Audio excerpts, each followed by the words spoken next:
Another performer at the convention is Liverpool poet Stuart Henderson. He takes inspiration for his poetry from the landscape. From the soul and the source and the treasury of all light comes light. Spring prosperous, summer bullion, gold leaf autumn and winter wealth.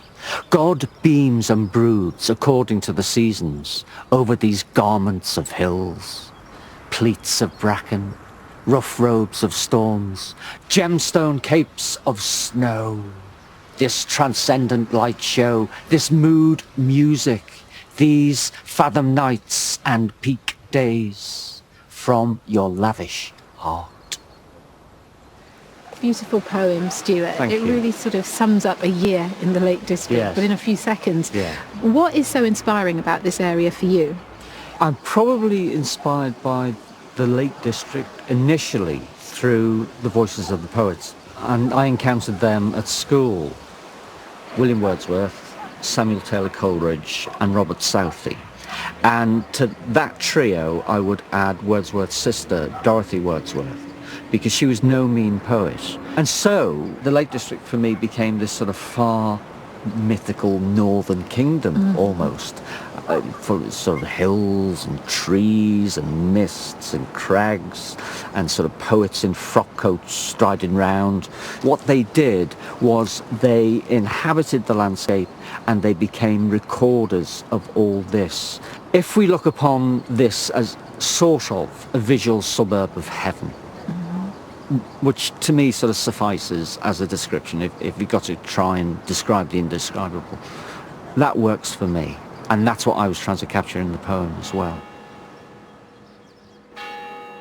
Stuart's passion for the Lakeland poets, particularly William Wordsworth, has led him to discover more. He took me to Grasmere, where Wordsworth lived and worshipped at St Oswald's Church. There's something I want to show you in here. This is William Wordsworth's prayer book. It is a great privilege just to touch this.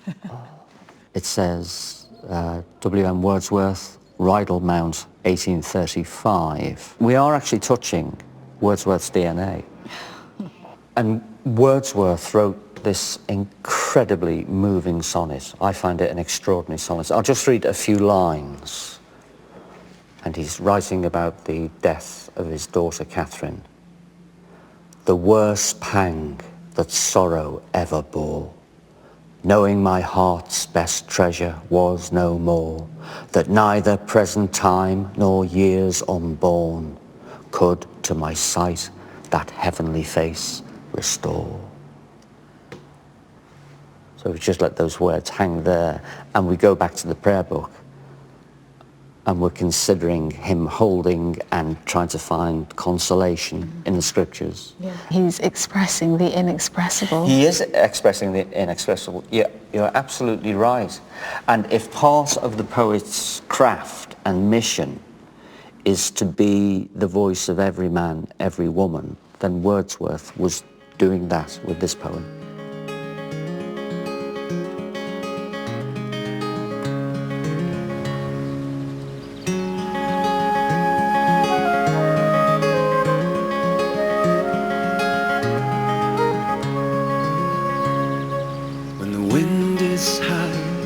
In the northern sky, and it shakes its mane in rage, when there's not a single breath, and when all that is left is your love for me. It's when I head for those hills in the borderland fringe, where the breeze is like a prayer, whispers some places are thin with so little between earth and heaven. And here is where I lose myself, and here is where I lose myself.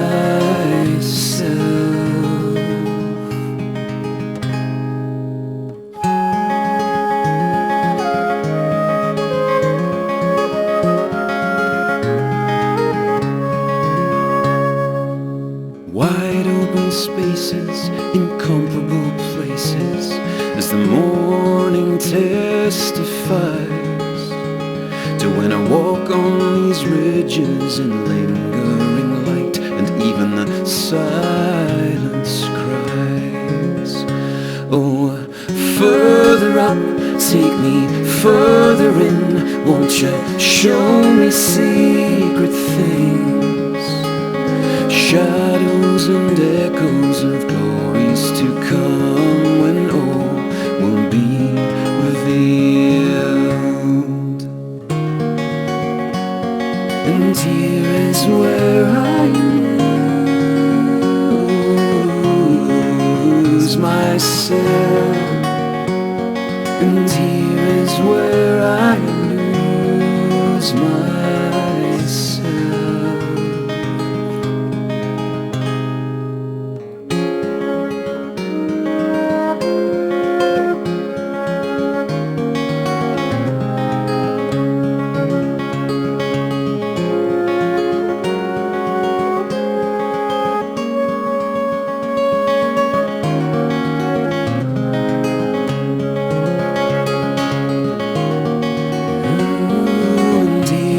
Where I lose myself, and here is where I lose myself.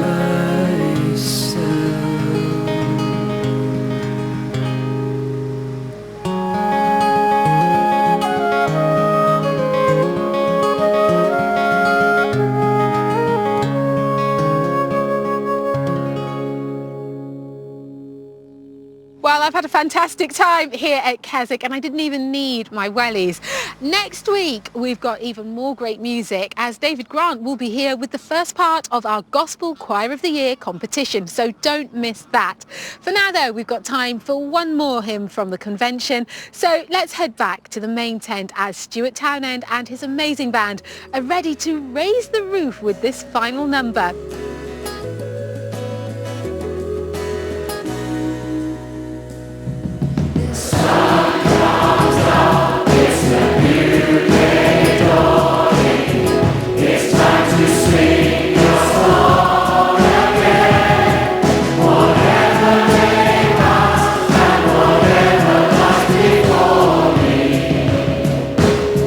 Let me be singing and believing God.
Sundays are always a good time to visit a stately home, and so we're looking around one of the finest in Wales, the majestic Powys Castle.